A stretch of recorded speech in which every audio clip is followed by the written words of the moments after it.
Well, hello, my friend. Welcome back to another episode of the From Chaos to Peace podcast, where I talk about how clutter is so much more than you think, and we put a spiritual twist on clearing that clutter to get organized. Thank you so much for allowing me back into your ears. Well, hello, my friend. Welcome to the podcast. How are you doing? Thank you so much for allowing me back into your ears. So if you listen to this when it comes out, the sun has just entered the sign of Libra. That means we're also celebrating the autumnal equinox in the northern hemisphere and the spring equinox in the southern hemisphere. Libra invites us to restore balance, strengthen our relationships, and align our lives with harmony and more peace. And usually, the first step to more peace starts by letting go of some mental clutter, the limiting beliefs, and the negative chatter in our minds. As I've mentioned before, it's safe to say that we all struggle with mental clutter. Only some very advanced yogis might not, and for some of us, this struggle with mental clutter then results in emotional, social, physical, and financial clutter. Not a pretty picture. So today I want to talk about mental clutter, and there are many kinds of mental clutter. But today I talk about a specific one, and that is when we're sitting on the fence instead of making a decision. We sway back and forth, we get ready to leap, and then we don't. We stay on the fence. We stay in the miserable maybe land, how Brooke Castillo calls it. We are not saying yes, but we're also not saying no. We're sitting on the fence in between the two. And this hurts our butt. Can you feel it? This is really a spot that uses a lot of energy, especially mental energy. Because whenever we don't make a real decision, and with real, I mean a conscious decision for or against something. So whenever we don't make a real decision, the mental back and forth creates a feeling of being stuck. And, of course, we're not making progress. What you need to understand is that by sitting on the fence, technically, that is also a decision. It's the decision to stay stuck. And when sitting on the fence, what we often do is we make a half-hearted decision to try something. Not from a position of clarity and strength, but while still sitting on the fence, while leaning forward a bit and then backward a bit, which puts us off balance, right? So this action most likely won't work and won't give us our desired result. What that means is we quickly give up and head back to sitting firmly on the fence. That's also when a lot of negative thoughts flood in, so more mental clutter. And we're beating ourselves up for not being able to do it, for not being able to get off the fence, even though we only tried one thing and we didn't even give it our all.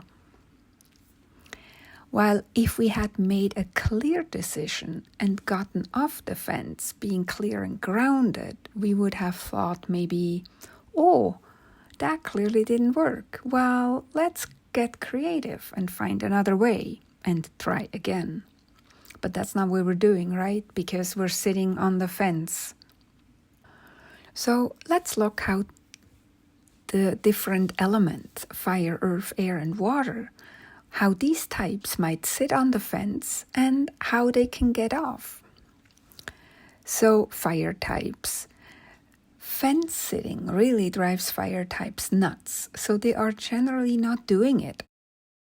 Their issue is more that they get frustrated and we want to leap quite quickly, often too quickly. So they're burning down the fence just to do something, anything. So if you're a fire type, you need to slow down before you leap. Move with intention, not with impulse. Earth types can really get stuck on the fence because it feels safer. They want certainty before stepping down, so they cling to the familiar even when it's very uncomfortable and hurts their butt, right?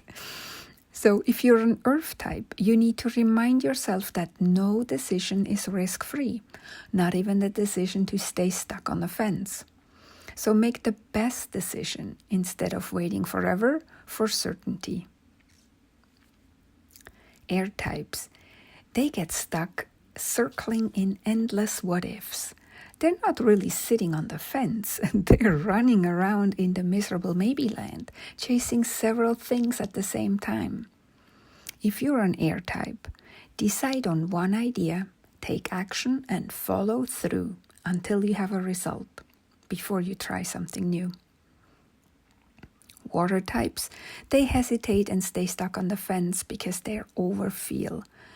They sense all the possible emotions and outcomes, so stepping down feels very overwhelming. So if you're a water type, breathe and calm your nerves. Then tune into your intuition, because you know already how to decide. With which type do you resonate most? Fire, earth, air, or water? You can take the quiz on my website. Go through a few questions and learn what your dominant element is. By understanding yourself better, you become more compassionate and you can let go of mental and emotional clutter more easily. You can find the quiz at connygraf.com/quiz. Now, no matter what type we are, no matter what our dominant element is, sometimes we're stuck on the fence because we don't believe in ourselves. We don't believe we can do the thing we want to do. Brooke Castillo once said something that really made me chuckle, because I so often struggle with not believing in myself. Maybe you can relate. So here is what Brooke said when somebody asked, what do we do when we don't believe in ourselves? Brooke said, belief is not something that comes flying on a unicorn. We have to generate the belief in ourselves with A, the desire to want the thing, B, deciding to do it, C, then going after it, doing whatever it takes and having our own back while doing it. When she was asked how many chances do we want to give ourselves to succeed, Brooke said, as many as it takes. So let's summarize on how to get our butt off the fence. For example, if you desire to finally understand your finances, you have to A, acknowledge this desire. I want to understand my finances. B, you make the decision to go after it, to be all in.